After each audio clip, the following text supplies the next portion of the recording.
Hello, my name is Michael Elmer. I'm a New York City-based medical hypnotist and hypnosis educator. I'm a diplomat of the International Medical and Dental Hypnotherapy Association, and I'm also its Director of Regulatory Affairs. I come before you to ask you to please consider demanding that the Israeli ministry investigate their advisory committee concerning the sudden criminalization of non-medical hypnotists. I believe that they will find that this sudden enforcement is completely unjustified. There is no need for it. There is no evidence that non-medical hypnotists are posing a threat. Quite frankly, I think an investigation will reveal that there was no justification and that the motivation was greed. It's important to point out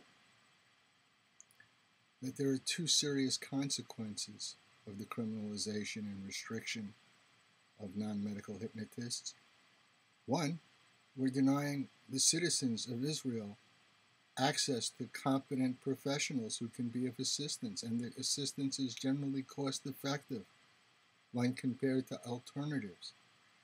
The second reason is that this criminalization and enforcement of the law will put thousands and thousands of competent hypnotists and NLP practitioners out of business and destroy their livelihoods.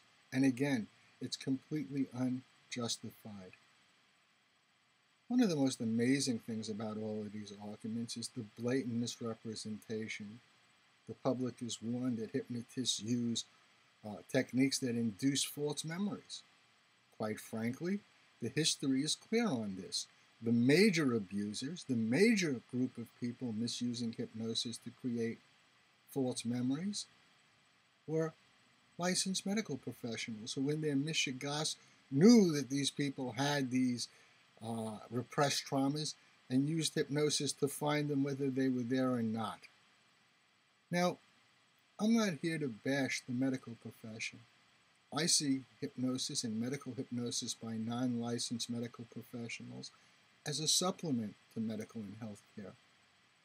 Medical hypnotists who are not licensed do not diagnose, they do not treat diseases or medical conditions. What they do is assist people in tapping into their own innate resources. We teach them how to de-stress and use their minds in ways that promote health, healing, and wellness. We are a supplement to medical practice, and the restriction and criminalization of non-medical hypnotists is baseless, reckless, and irresponsible. One urgent consideration is, and this is based on experience,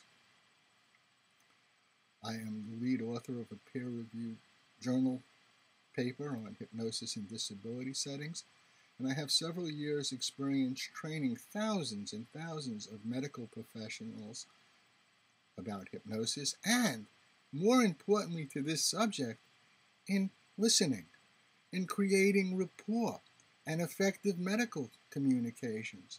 Quite frankly, most doctors and dentists are not well trained in these areas, if trained at all.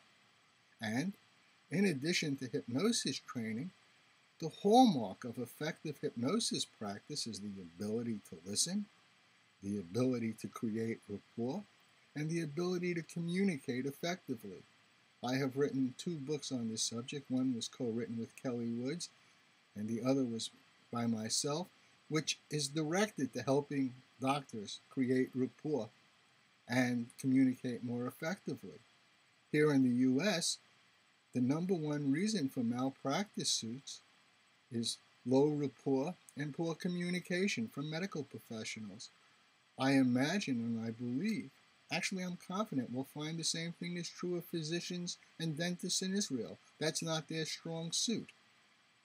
It is really important that people understand this is protectionism, this is professionalization, this is a baseless way to eliminate competition.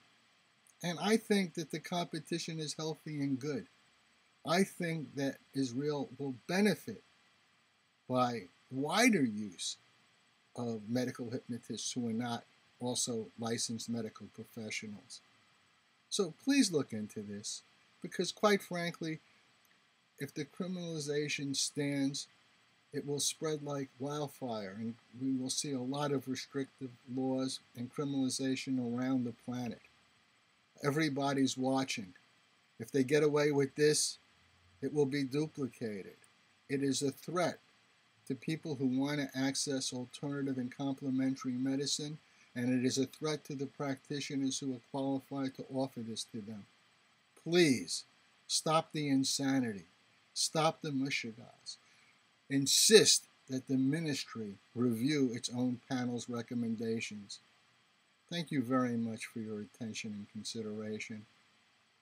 Have a terrific day or night. Bye.